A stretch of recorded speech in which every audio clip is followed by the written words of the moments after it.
In this podcast episode, Arthur Hayes discusses the current state of the global economy and predicts a major financial crisis in the near future.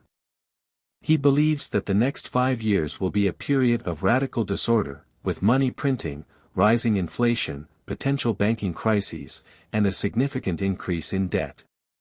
Hayes argues that this crisis will be as bad or worse than the Great Depression. Hayes explains that the current economic situation is a result of the global adoption of Keynesian economics, which advocates for government intervention and money printing during times of economic trouble.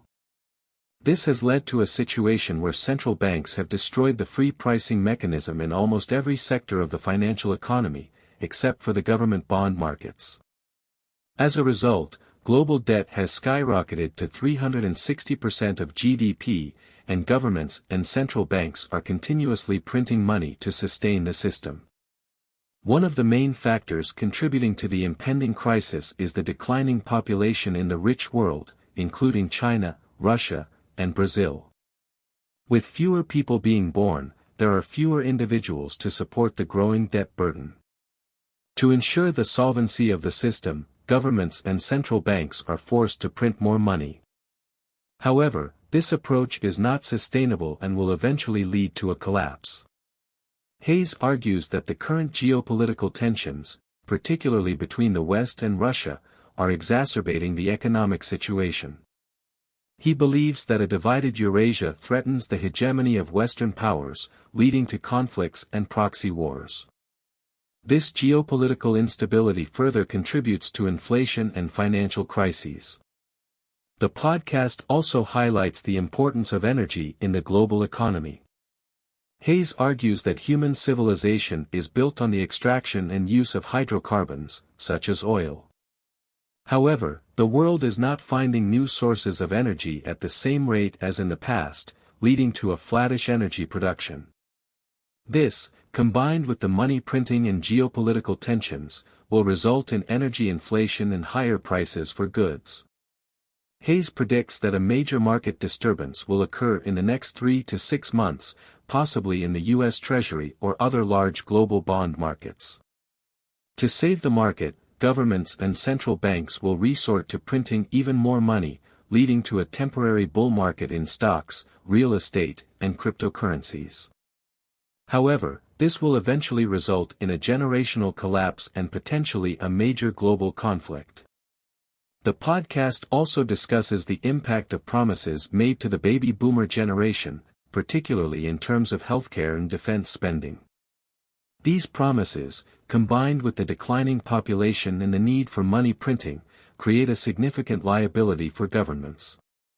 Hayes argues that the current political system prevents any meaningful reform, leading to unsustainable levels of debt. In addition to these factors, Hayes highlights the decline in traditional buyers of U.S. debt, such as China, Japan, and oil-exporting nations.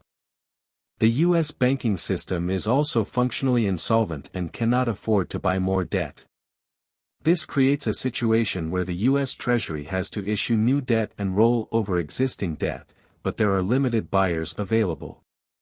This breakdown in relationships and the inability to sell debt will contribute to the impending crisis.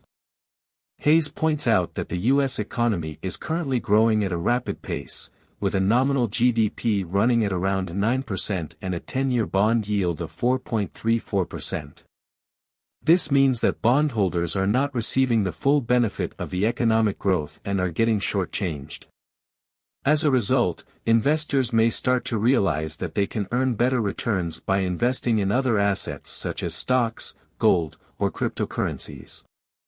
The conversation then shifts to the impact of rising interest rates on bondholders. When interest rates rise, the price of bonds decreases, leading to capital losses for bondholders. Hayes explains that owning long-term bonds in a rising interest rate environment can be detrimental to investors, as they can experience significant losses. This has been particularly evident in the banking system, where banks that held long-term bonds have suffered losses. Hayes also discusses the Bank Term Funding Program, BTFP, which was implemented to support banks during the economic crisis.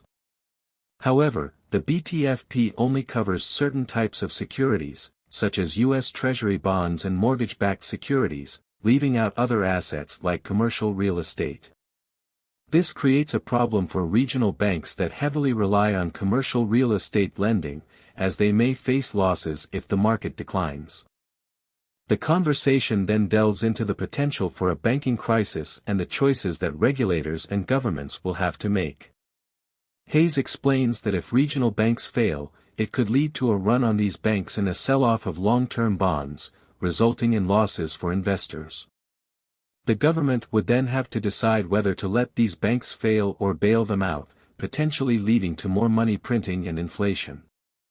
Hayes emphasizes that the current situation is different from previous crises because there is no longer a country like China that can degrade itself to provide cheap labor and resources to the rest of the world.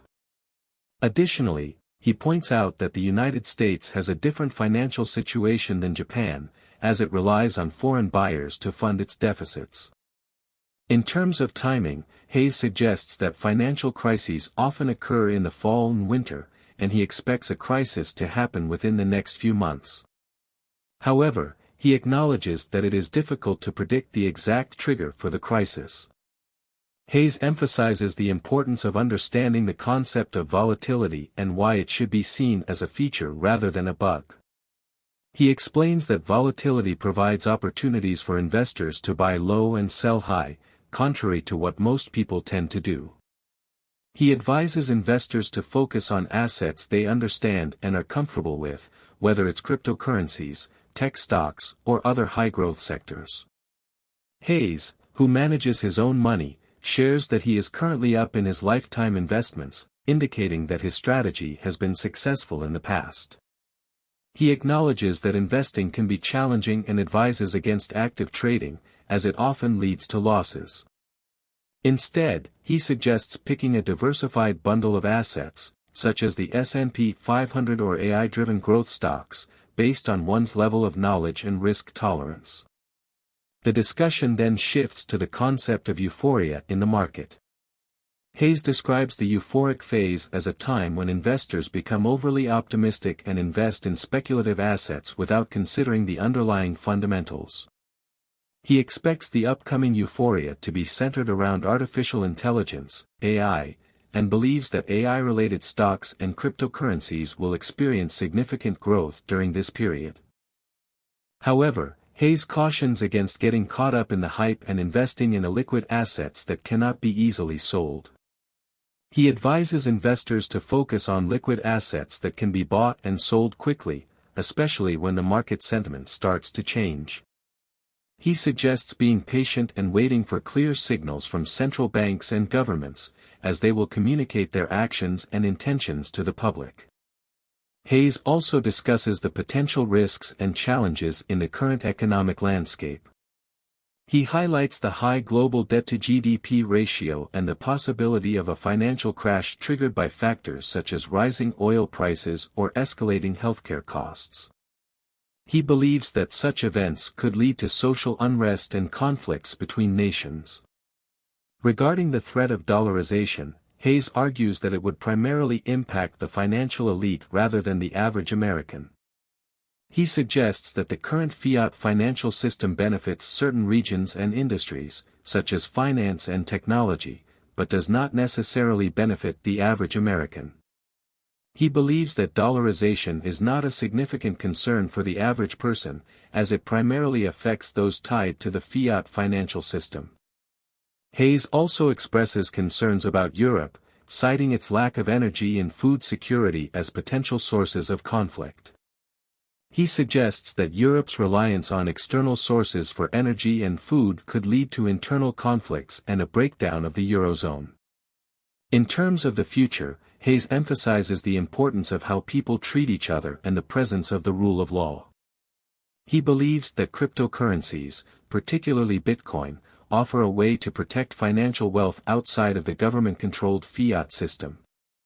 He highlights the advantages of cryptocurrencies, such as privacy, security, and the ability to store wealth independently.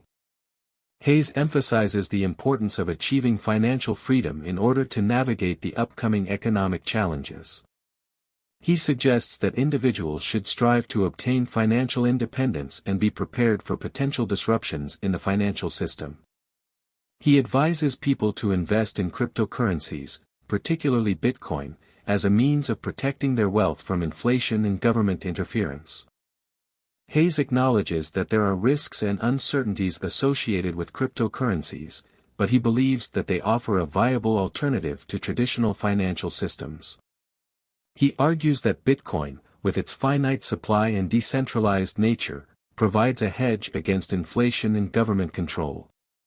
He encourages individuals to educate themselves about the technology and the potential benefits it offers. Hayes also discusses the role of speculation in the cryptocurrency market.